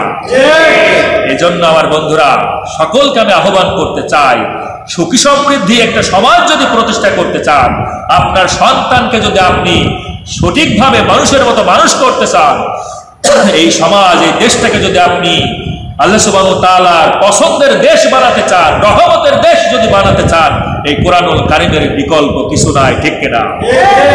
এজন্য আমার আপনাকে সকলকে এখন সময় এসেছে, এখন হক কথা বলার সময় এসেছে, এখন বাতাস পরিবর্তন হয়েছে, এখনই সময় এই কোরআন প্রতিষ্ঠা করা, ঠিক কিনা? আল্লাহ রাব্বুল আলামিন বললেন, প্রথম শর্ত ছিল বিশ্বনবীকে বিচারক মানতে হবে, দ্বিতীয় হলো বিশ্বনবী যা বিচার করে দিবে সেটা মানা লাগবে, যদি না মানতে পারো তাহলে কিন্তু মুমিন হওয়া যাবে না। 3 নম্বর শর্ত আল্লাহ রাব্বুল আলামিন ডাক দিয়ে বললেন, ওয়া ইউসাল্লিমু তাসলিমা, বিশ্বনবীর উপর তোমার নিজের জীবন বলতে কিছু থাকবে না, তোমার নিজস্ব কোনো কৃষ্টি কালচার থাকবে না, সব কিছু তুমি নিজেকে উজাড় করে দিবা বিশ্বনবীর উপর আত্মসমর্পণ হিসাবে। তুমি তোমার নিজের কোনো কৃষ্টি কালচার পছন্দ অপছন্দ থাকবে না, সব পছন্দ হবে বিশ্বনবী যা পছন্দ করেছেন সেই পছন্দের অধিকার দিয়ে বিশ্বনবীর উপর নিজেকে আমাকে কি করতে হবে? আত্মসমর্পণ করে দিতে হবে। আমি যখন খেতে বসবো, বিশ্বনবী ডান হাত দিয়ে খেয়েছেন, আমিও ডান হাত দিয়ে খাবো। বিশ্বনবী পানি খেয়েছেন 3 ঢোকে 1 গ্লাস পানি, আমিও 3 ঢোকে 1 গ্লাস পানি খাবো। বিশ্বনবী মসজিদে উঠেছেন ডান পা দিয়ে, আমিও ডান পা দিয়ে উঠবো। বিশ্বনবী টাকনোর উপর পোশাক পরিধান করেছে, আমিও টাকনোর উপর পোশাক পরিধান করব, ঠিক কিনা? বিশ্বনবী সাল্লাল্লাহু আলাইহি ওয়াসাল্লাম যে খাবারগুলো পছন্দ করতেন, আমরাও সেই খাবারগুলো পছন্দ করব। বিশ্বনবী নামাজ আদায় করতে ভালোবাসতেন, আমরাও নামাজ আদায় করব। বিশ্বনবী মধু পছন্দ করতেন, আমরাও বিশ্বনবীকে ভালোবাসি বলে মধু পছন্দ করব, ঠিক কিনা? অর্থাৎ বিশ্বনবীর যত চরিত্র পৃথিবীর মধ্যে এস্টাবলিশ, বিশ্বনবীর যত আদর্শ এই পৃথিবীর মধ্যে বিশ্বনবী দিয়ে গিয়েছেন, প্রত্যেকটা আদর্শ আমরা পঙ্খানুপঙ্খ রূপে মেনে নিব। এটাই হলো আমাকে বিশ্বনবীর উপর প্রতিষ্ঠিত করা, ঠিক কিনা? এই 3টা কোরআনুল কারীম থেকে আমি পেয়েছি, আর একটা পেয়েছি কোরআনুল কারীমে, আর 2টা আমি পেয়েছি হাদিসের মাধ্যমে। এখন আপনাদের কাছে প্রশ্ন, বিশ্বনবী তো কোরআন দিয়ে বিচার ফায়সালা করতো, আল্লাহ বললেন বিশ্বনবীকে বিচারক মানা লাগবে। এখন তো বিশ্বনবী আমাদের মাঝে নাই, তাহলে বিচার করবে কে? বলেন। বিশ্বনবী তো ওফাত হয়ে গিয়েছেন, ইন্তেকাল করেছেন, কিন্তু আমাদের মধ্যে বিশ্বনবী নাই, শুধু কোরআনুল কারীম আছে। আল্লাহ রাব্বুল আলামিনের হাবিব বিশ্বনবী জানতেন জন্মগ্রহণ যেহেতু করেছি মৃত্যুর স্বাদও নেওয়া লাগবে, এই কারণেই আল্লাহ রাসূল বলে গেলেন, আমার উত্তরসূরি আমার ওয়ারিসগণ হলো আল উলামা ওয়ারাসাতুল আম্বিয়া, আমার উত্তরসূরি আমার ওয়ারিসগণ হলো পৃথিবীর মধ্যে আলেম ওলামা, ঠিক না? আর এই আলেম ওলামা দেখলে তো আমরা নাক সিটকানি মারি, বলি যে বাবারে মৌলবাদী, মাথায় টুপি আর মুখে দাড়ি আর টাকনোর উপর পোশাক থাকলি মনে করে বিপদ ছিল, আগে বলে জঙ্গি, কত রকমের উপাধি দিয়ে।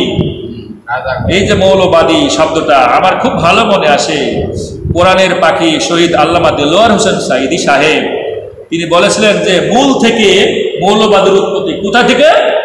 মূল থেকে মৌলবাদের উৎপত্তি। মূল হলো গাছের গোড়া, আর যারা বলে মৌলবাদী তারা থাকে আগায়। গাছের গোড়া ধরে এমন একটা ঝাঁকিয়ে দিব, এই দেশ থেকে বঙ্গোপসাগর পাড়ি দিয়ে দাদার দেশে গিয়ে পড়বে, ঠিক না? কোরআনের পাখি যা বলেছে সব অক্ষরে অক্ষরে হয়ে যাচ্ছে, ঠিক না? আল্লাহ সুবহানাহু ওয়া তাআলা এই মানুষটাকে এত ভালোবাসতেন, তাম দুনিয়ার মানুষের চোখের পানি কয়েকদিন বুঝতে পারে না। যেমন একটা ঝাঁকি দিবে এই 12 কোটি মানুষ, তখন ছিল 12 কোটি মানুষ, আর আজকের এই 18 কোটি মানুষ এমন একটা ঝাঁকি দিয়েছে, একেবারে এক ঝাঁকিতে এই জায়গা থেকে এমন জায়গায় চলে গিয়েছে আর কোথায় যাওয়ার জায়গা নেই। সুতরাং এখান থেকে শিক্ষা নেওয়া লাগবে। নমরুদ ফেরাউনের কিসসা কাহিনী এমনি আল্লাহ কোরআনের মধ্যে দেয় নাই, দিয়েছে এদেরকে শিক্ষা দেবার জন্য। পরেও যদি শিক্ষা না নিতে পারে তাহলে আমার মনে হয় কেউ আর শিক্ষা দিতে পারবে না। এখন আলেম ওলামা যদি বিচারকের আসনে থাকে, কিন্তু আমরা দেখি চিত্র ভিন্ন, যে আলেম ওলামা বিচারকের আসনে বসে ন্যায় বিচার করবে কোরআন দিয়ে, অথচ দেখা যায় এই আলেম ওলামা কাঠগড়ায় দাঁড় হয়ে অপরাধীর মতো, যদিও তারা কোনো অপরাধী না, নিরপরাধ, এই আলেম ওলামা কাঠগড়ায় দাঁড়িয়ে অপরাধের বেশে যারা বাতিল তাগদ মিথ্যার উপর প্রতিষ্ঠিত, যারা দুনিয়ার সিলেবাসে পড়াশোনা করে এই বিচারকের আসনে বসে তারা কখনো ন্যায় বিচার করতে পারে না। এই মানুষগুলো আলেম ওলামাদের বিচার করে, অথচ আল্লাহ বললেন, রসুল বললেন যে বিচারকের দায়িত্ব নিবে যারা কোরআনের জ্ঞান অধিক পরিমাণ, রসুলের আদর্শ যার মধ্যে সবচেয়ে বেশি, এই মানুষগুলো বিচারকের দায়িত্ব নিবে, ঠিক কিনা? আর এই মানুষগুলো ছিল সবচেয়ে নির্যাতিত, সবচেয়ে অসহায়। এই আয়না ঘর বলেন আর গণভবন বলেন, যত ভবন আছে এই ঘর গণভবনের মধ্যে, সব ভবনের মধ্যে আলেম ওলামাদের যে আজ বছরের পর বছর যে কষ্ট দিয়েছে নিরপরাধ, তাদের একটাই অপরাধ, ইল্লা আলা কুল্লু ইল্লা, মানে আল্লাহ ছাড়া কোনো ইলাহ নাই, এই কথাই ছিল তার অপরাধ। এই একটাই অপরাধ, যে আল্লাহ ছাড়া কোনো আইনদাতা নাই, কোনো বিধানদাতা নাই, কোনো শান্তিদাতা নাই, কোনো রিজিকদাতা নাই, কেউ নাই আল্লাহ ছাড়া। এই অপরাধের কারণেই আজ তাদেরকে শাস্তি দেওয়া হয়েছে, যে শাস্তিটা যুগ যুগ ধরে বিশ্বনবীর সময়তেও একেবারে শুরুর থেকে কিন্তু এসেছে। যখনই আল্লাহ সুবহানাহু ওয়া তাআলার একত্ব আপনি ঘোষণা করবেন, তখনই বাতিল পক্ষ আপনাকে এই পৃথিবীর বুক থেকে মুছে দেবার জন্য চেষ্টা করে, ঠিক কিনা? কিন্তু তারা জানে না যে বাতিল মুছে যায়, কিন্তু ইসলাম কিয়ামত পর্যন্ত আল্লাহ জ্বালিয়ে রাখবে, ঠিক কিনা? আল্লাহ রাব্বুল আলামিনের হাবিব বিশ্ব নবী বললেন, তিনটা শর্ত পেলাম, আর তিনটা শর্ত মনে রাখবেন। চতুর্থ নম্বর শর্ত আল্লাহর রাসূল বললেন, আনাস রাদিয়াল্লাহু তাআলা আনহু বর্ণনা করলেন, বিশ্ব নবীর কাছে মাত্র 8 বছর বয়সে খাদেমগিরি করেছে, 10টা বছর কাটিয়েছেন। সে আনাস রাদিয়াল্লাহু তাআলা আনহু বললেন, আল্লাহর রাসূল বলেছেন, লা ইউমিনু আহাদুকুম লা ইউমিনু আহাদুকুম হাত্তা, তোমরা ততক্ষণ পর্যন্ত মুমিন হতে পারবা না, ইউহিব্বাল আখিহি, তোমার ভাইয়ের জন্য সেটাই পছন্দ করা লাগবে, মা ইউহিব্বু লিনাফসিহি, তুমি নিজের জন্য যেটা পছন্দ করো, ঠিক না? অর্থাৎ আমি খেলাম গরুর মাংস দিয়ে ভাত, আর আমার পাশের বাড়ির মানুষটা খাওয়ার অভাবে রাত্রি যাপন করেছে অনাহারে, আল্লাহ রাসূল বললেন, তুই কোশ্চেন কালেও মুমিন হতে পারবি না। যদি মুমিন হতে হয়, আপনি যা পছন্দ করবেন আপনার মুসলমান ভাইকেও কিন্তু সেই একই পছন্দের জিনিস দেওয়া লাগবে। বাড়িতে অনেক কর্মচারী থাকে, বাড়িতে অনেক লেবার থাকে, বাড়িতে অনেক কৃতদাস থাকে, সেই সময় কৃতদাসগুলো থাকতো। আজকেও কিন্তু আমরা দেখতে পাই, রেস্টুরেন্টে গেলে আমাদের বাড়ির যারা কর্মচারী, রেস্টুরেন্টে গেলে আমরা নামি দামি টেবিলের উপর বসে খাই, আর কর্মচারীকে একটা জায়গায় বসে তাকে আলাদা খাওয়ানো হয়, ঠিক কিনা?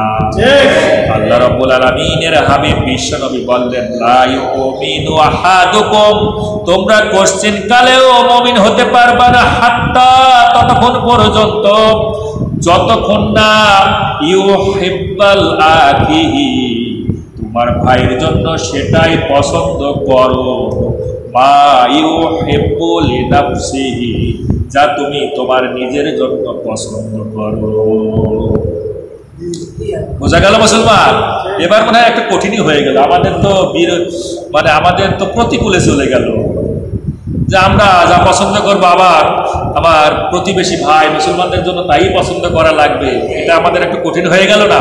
কষ্ট করে সম্পদ উপার্জন করেছি, কষ্ট করে এত কিছু করেছি, এখন আমি যদি যা করব সেটা আমার প্রতিবেশী মুসলমান ভাইয়ের জন্য তাই করা লাগবে, কেমন কষ্ট হয়ে গেল না? This is system of Islam, এটাই হলো ইসলাম। যাতে আপনার এই মানে আপনার বদান্যতা দেখে, আপনার এত সুশৃঙ্খল, এত সহানুভূতি, এত মহানুভবতা দেখে যাতে পাশের মানুষগুলো, হিন্দু ভাইয়েরা, অমুসলিম ভাই বোনেরা যেন ইসলাম গ্রহণ করে, ঠিক কিনা? কারণ এমনি এমনি কি আপনার রূপ দেখে ইসলাম গ্রহণ করবে? রূপ দেখে ইসলাম গ্রহণ করবে না, আপনার গুণ দেখে ইসলাম গ্রহণ করবে, ঠিক কিনা? বিশ্বনবীর হাদিস, আল্লাহ রাসূল বললেন পঞ্চমতম শর্ত, বিশ্বনবী বললেন লা ইউমিনু আহাদুকুম হাত্তা, তোমরা ততক্ষণ পর্যন্ত মুমিন হতে পারবে না, আকুনা আহাব্বা ইলাইহি, তুমি তোমার নিজের তুলনায় নিজের চেয়েও, মিন ওয়ালিদিহি, তোমার বাবা মার চেয়ে, ওয়া ওয়ালাদিহি, তোমার ছেলে সন্তানের চেয়ে, ওয়ান নাসি আজমাইন, তামাম দুনিয়ার মানুষের চেয়েও বিশ্ব নবীকে যতক্ষণ না বেশি ভালোবাসবা। সুবহানাল্লাহ বলবেন না?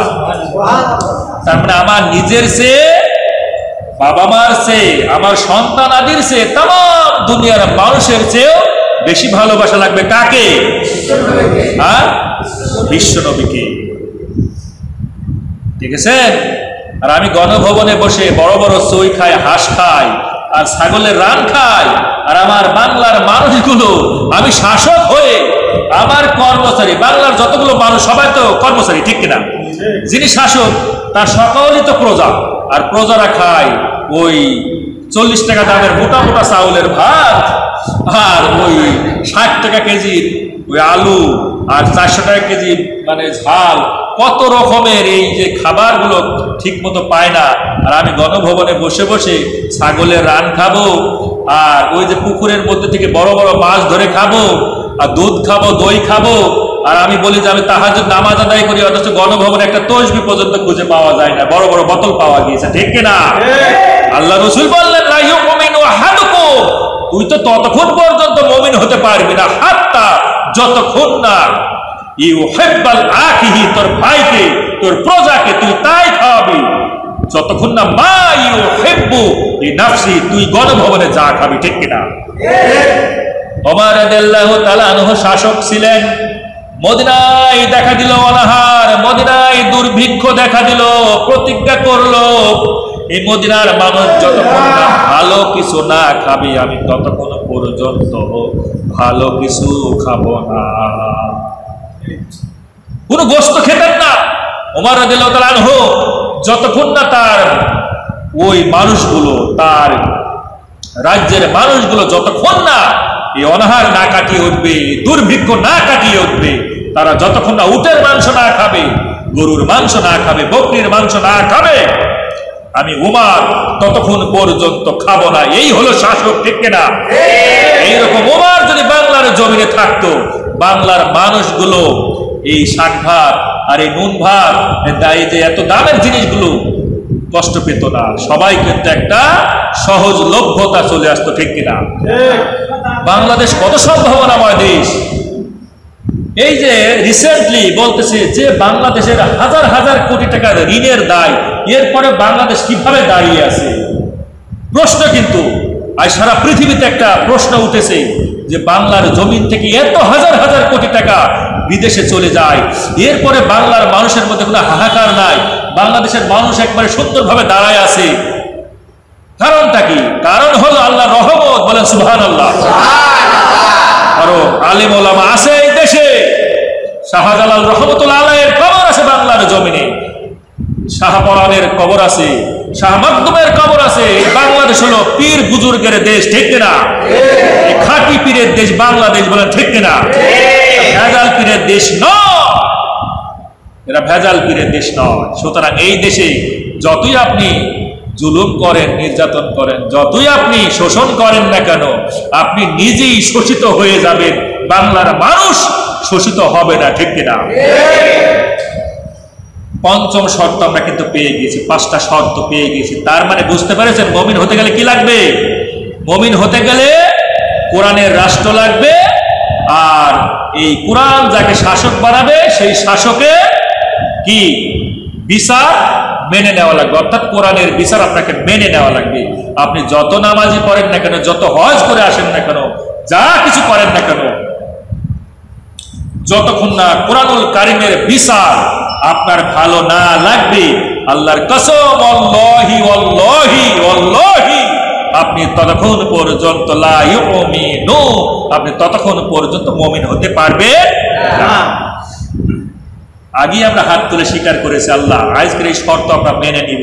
তার মানে আলেম ওলামা যদি এই বিচার করতে চায় কোরআন দিয়ে, তারা যদি শাসক হতে চায়, আমরা তাদের পাশে থাকবো, বলেন আমিন। সর্বশেষ শর্ত আল্লাহ রাব্বুল আলামিন কোরআনুল কারীম সূরা আলে ইমরান 3তম সূরা আলে ইমরানের 92তম আয়াতের মধ্যে আল্লাহ বললেন, লান তানালুল বিররা হাত্তা তুনফিকু মিম্মা তুহিব্বুন। আল্লাহ রাব্বুল আলামিন বললেন, লান তানালুল বিররা, তুমি একটা সওয়াব কামাই করতে পারবা না, তুমি একটা সওয়াব পাবা না, তুমি মুমিন হতে পারবা না, হাত্তা, যতক্ষণ পর্যন্ত না, তুনফিকু মিম্মা তুহিব্বুন, তুমি সবচেয়ে যে জিনিসটাকে পছন্দ করো ওই জিনিসটা যতক্ষণ না আল্লাহর রাস্তায় ব্যয় না করবা। এখন প্রশ্ন হলো, আমাদের সবচেয়ে পছন্দের জিনিস কোথায় থাকে? পকেটের মধ্যে থাকে, ঠিক না? আমাদের সবচেয়ে পছন্দের জিনিস থাকে আমাদের পকেটের মধ্যে। আল্লাহ রাব্বুল আলামিন বললেন, পকেট থেকে যতক্ষণ না বের করবা ততক্ষণ পর্যন্ত লান তানালুল বিররা, একটা সওয়াব কিন্তু পাওয়া যাবে না। এটা কথা কার? আল্লাহর কথা। তার মানে খরচ করা লাগবে আল্লাহর রাস্তায়, শুধু ওয়াজ শুনলে হবে না। আল্লাহর রাস্তায় ইনফাক ফি সাবিলিল্লাহ, আল্লাহর রাস্তায় খরচ করা লাগবে, ঠিক কিনা? সম্পদ দিয়েছেন কে? আল্লাহ। সম্পদ নিয়ে নেবেন কে? আল্লাহ। আমাকেও নিয়ে নেবেন কে? আল্লাহ। আমরা তো বলি দুনিয়া আমার, বাড়ি আমার, ওই বেলতলার বাগানটা আমার, ওই কাঁঠাল গাছ আমার, সব আমার। আর আল্লাহ রাসূল বললেন, বান্দা গোলাম ও আমার উম্মতের মানুষ, তোমরা যে এত কিছু বলো আমার আমার, তোমার তো মাত্র 3টা জিনিস। কয়টা? জবানটা খুলে দিয়ে বলা লাগবে, কয়টা? 3টা। 1 নাম্বার হলো তুমি যা খাও, খেয়ে শেষ করে ফেলো, ওটাই তোমার, মানে যা খেয়ে শেষ করে ফেলো ওটাই তোমার। আর 2 নাম্বার তুমি পরিধান করে যেটা পুরাতন করে ফেলো ওটাই তোমার। আর 3 নাম্বার হলো তুমি আল্লাহ রাস্তায় যেটা ব্যয় করবা কিয়ামতের ময়দানে ওটা পাবা। এই 3টা ছাড়া আপনি একটা দেখান তো যে আপনার আছে না, আপনি একটাও দেখাতে পারেন। কারণ এই কথাটা বলেছেন কে? আল্লাহ। বিশ্বনবী বলেছেন, রাহমাতুল লিল আলামিন বলেছেন। ও গুরুত্বপূর্ণ কথা, বিশ্বনবীর কথা। পৃথিবীর সব মিথ্যা হতে পারে, বিশ্বনবীর একটা কথাও মিথ্যা নয়, ঠিক কিনা? সুতরাং খরচ করা লাগবে আল্লাহ রাস্তা। মাঝে মাঝে প্রোগ্রামে একটু খিচুড়ি ভাতের ব্যবস্থা করবে। কয় টাকা লাগে? একদিন ডিক্লার দিবেন, আমার তো মনে হয় আমি ডিক্লার দিয়েছিলাম, তো সেই বুধবারে তো আমি আসতে পারি নাই। ওই দিন মনে হয় প্রোগ্রাম হয়েছিল, জানি না, এবং হয়েছিল না খিচুড়ি ভাত হয়েছিল নাকি? যা কোনো যাই হোক, আমরা যারা ওয়াদা করবো ইনশাল্লাহ ওয়াদাগুলো পূরণ করার চেষ্টা করবো। যাই হোক, আলোচনা কিন্তু আমার একেবারেই গুটিয়ে নিয়েছি, প্রায় শেষ। 6টা শর্ত বুঝতে পারলেন? প্রথম শর্ত কি ছিল? বিশ্বনবীকে বিচারক মানা লাগবে, বিশ্বনবী না থাকলে আলেম ওলামা হবে বিচারক। 2 নাম্বার হলো আলেম ওলামা যে বিচার করে দিবে, বিচারকটা দ্বিধাহীন চিত্তে মেনে নেওয়া লাগবে, কারণ আলেম ওলামা বিচার করবে কি দিয়ে? আর 3 নাম্বার হলো আমরা পৃথিবীতে যতদিন বাঁচবো বিশ্বনবীর আদর্শের উপরে বেঁচে থাকবো, ঠিক কিনা? 4 নাম্বার হলো আমি যেটা পছন্দ করব আমার মুসলমান ভাইয়ের জন্য, বোনের জন্য এবং আমার অধীনস্থ মানুষের জন্য ওটাই পছন্দ করব, ঠিক কিনা? আর 5 নাম্বার হলো তাম দুনিয়ার মধ্যে আমি আমার সন্তানের চেয়ে, পিতামাতার চেয়ে, আমার নিজের জীবনের চেয়েও এবং তাম দুনিয়ার মানুষের চেয়ে ভালোবাসবো বেশি কাকে? বিশ্বনবীকে। আর 6 নম্বর হলো মাল আর জান দেওয়া। কি? মাল আর জান দেওয়া। মাল দিতে হবে, জান দিতে হবে। মাল দিয়েও যদি শেষ না হয় পরে জানটা দিয়ে দিতে হবে। যেভাবে ওই বদরের প্রান্তরে মাল দিয়েও হয় নাই, 14 জন সাহাবী জান দিয়েছিলেন। উহুদের প্রান্তরে মাল দিয়ে হয় নাই, 70 জন সাহাবী জান দিয়েও এই বাংলার জমিনে বলেন তাম দুনিয়ার মধ্যে ইসলামকে জেইয়ে রেখেছেন। বলেন কিয়ামত পর্যন্ত টিকিয়ে থাকবে। বলেন সুবহানাল্লাহ। সুতরাং শুধু মুখে এটা বললে হবে না, জান এবং মাল দুটোই দেওয়া লাগবে। তাহলে আল্লাহ সুবহানাহু ওয়া তাআলা আমাদেরকে কবুল করুক এবং আমরা যে 6টা শর্ত পেলাম, এই 6টা শর্ত নিয়ে যেন আমরা জীবনে মৃত্যু পর্যন্ত থাকতে পারি। কারণ আমরা মুমিন হতে গেলে এর বিকল্প কিছু নাই। কারণ আমি একটা কথাকে বানিয়ে বলেছি, আমি কিন্তু বলেই দিয়েছি কোন সূরা থেকে কত নম্বর আয়াত থেকে আমি আলোচনা করেছি। আল্লাহ রাব্বুল আলামিন আমাদেরকে বোধ শক্তি দান করুক, আমাদের কলবের মধ্যে এই কথাগুলো একেবারে ঢুকিয়ে দিক এবং মৃত্যু পর্যন্ত যেন বের না করে দিক, এবং আমরা যেন আলেম ওলামাদের পাশে থাকতে পারি, যারা এই বড়ুইছড়া গ্রামের সবচেয়ে তাকওয়াবান, এই বড়ুইছড়া গ্রামের সবচেয়ে আল্লাহ ভীতু, আল্লাহকে বেশি ভয় করে, নামাজ 5 ওয়াক্ত পড়ে, যাকাত দেয় এবং এই বড়ুইছড়া মানুষের কল্যাণের জন্য চিন্তা করে। এই মানুষকে আমরা বাছাই করে তার পাশে দাঁড়াবো, তাকেই আমরা মেম্বার, চেয়ারম্যান, এমপি, মন্ত্রী, সর্বশেষ প্রধানমন্ত্রী বানানোর জন্য আমরা কি করব?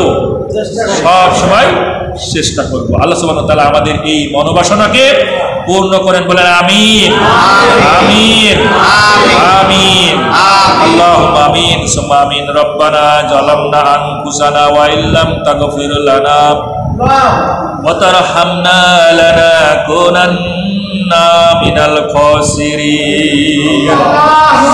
রব্বুল আলামিন, এই শার নামাজ আনতে দীর্ঘ সময় 1 ঘন্টা 22 মিনিট আল্লাহ তোমার কোরআন রাসূলের সুন্নাহ থেকে আলোচনা করেছি।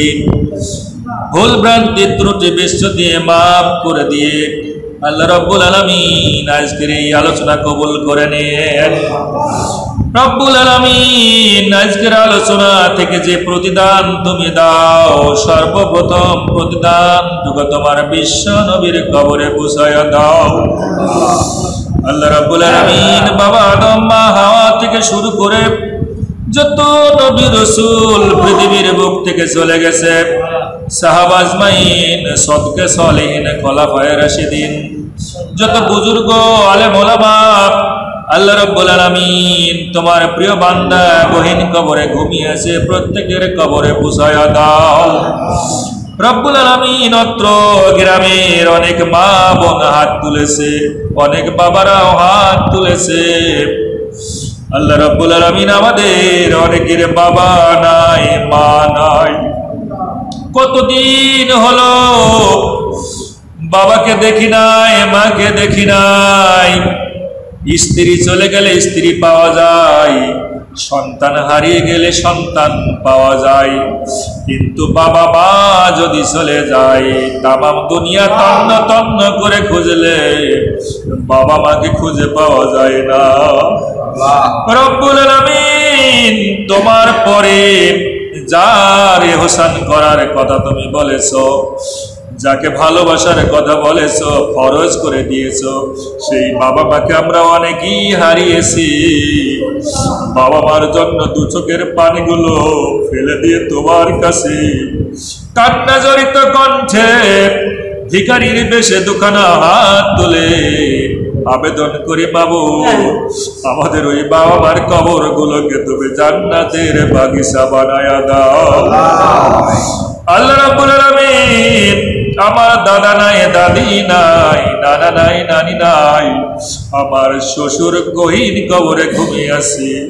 আল্লাহ রাব্বুল আলামিন, আমার পিতৃকুল, মাতৃকুল, শ্বশুরকুল, সকল কুলের আল্লাহ যারা হাত তুলেছি, তাদেরও সকল কুলের যারাই গহীন কবরে ঘুমিয়ে আছে, প্রত্যেকের কবরের আযাব মাফ করে দিয়ে তুমি জান্নাতের বাগিচা বানায়া দাও। রব্বুল আলামিন, আমাদের যাদের বাবা মা বেঁচে আছে গো মাওলা, বাবা মার সঠিক খেদমতকারী আমাদের বানায়া দাও। আল্লাহ তামাম দুনিয়ার সকল মুসলিম উম্মার জন্য দোয়া করি। যে সকল প্রান্তরে দেশের প্রান্তরে মুসলিম মানুষগুলো কষ্টে আছে, কাফেরদের দ্বারা নির্যাতিত আছে, সকল মুসলিম উম্মাকে কাফেরদের উপর বিজয় করে দাও। আল্লাহ রাব্বুল আলামিন, আমরা আমাদের সন্তানকে কত আদর করি, যত্ন করি, বাবা মার সঙ্গে হেসে খুলে এখনো করতেছি।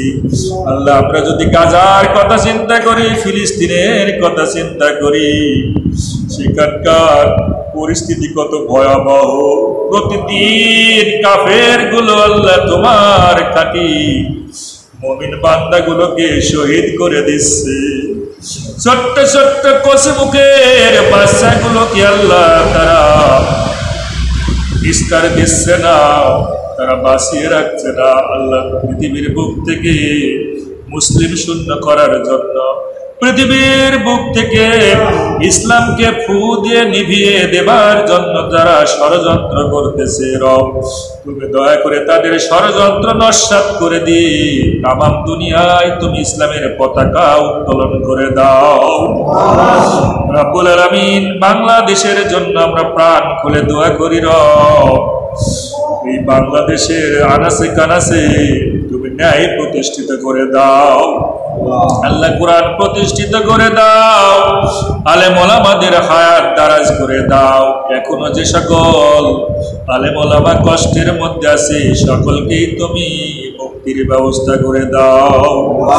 রব্বুল আলামিন, অত্র গ্রামের যে সকল মা বোন হাত তুলেছে, ছাত্র ছাত্রী বোনেরাও হাত তুলেছে, সকলের জন্য প্রাণ খুলে তোমার কাছে অ্যাপ্লিকেশন করি। রব, তাদের মনের আশা আকাঙ্ক্ষা তুমি পূরণ করে দাও।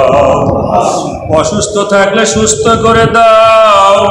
আল্লাহ, মান্যত থাকলে মানত পূরণ করে দাও। মেধা শক্তি বাড়ায়া দাও। পরিবারে শান্তি ফিরাইয়া দাও। আল্লাহ, অনেক পরিবারে শাশুড়ি বৌমার মধ্যে আল্লাহ কত রকমের সংকোচন আছে, কত রকমের গ্যাঞ্জাম ফাসাদ আছে। এই পরিবারের মধ্যে তুমি শান্তি ফিরায়া দাও। রব্বুল আলামিন, আম্মা জান আয়েশা, খাদিজার চরিত্র তাদের মধ্যে তুমি দিয়ে দাও। আল্লাহ রাব্বুল আলামিন, বাংলার জমিন সহ তামাম দুনিয়ার সকল যুবক ভাইদেরকে তুমি হাসান হোসাইনের মতো কবুল করে নাও। রব্বুল আলামিন, আমরা যারা হাত তুলেছি, রব আমাদেরকে কবুল করে নাও। মাথার উপর তামাম দুনিয়ার কত রকমের গুনাহ আমরা করেছি, জেনেও করেছি, না জেনেও করেছি, বুঝেও করেছি, না বুঝেও করেছি, কবিরা গুনাহ করেছি, সগীরা গুনাহ করেছি। আল্লাহ, সকল প্রকার গুনাহ তুমি অপসারণ করে দিয়ে আমাদেরকে তুমি এই গুনার পরিবর্তে সব দিয়ে দাও। রব্বুল আলামিন, তুমি দয়া করে মায়া করে মৃত্যুর সময় আমাদের কলম দিয়ে, আমাদের জবান দিয়ে বের করে দাও। লা ইলাহা ইল্লাল্লাহু মুহাম্মাদুর রাসূলুল্লাহ।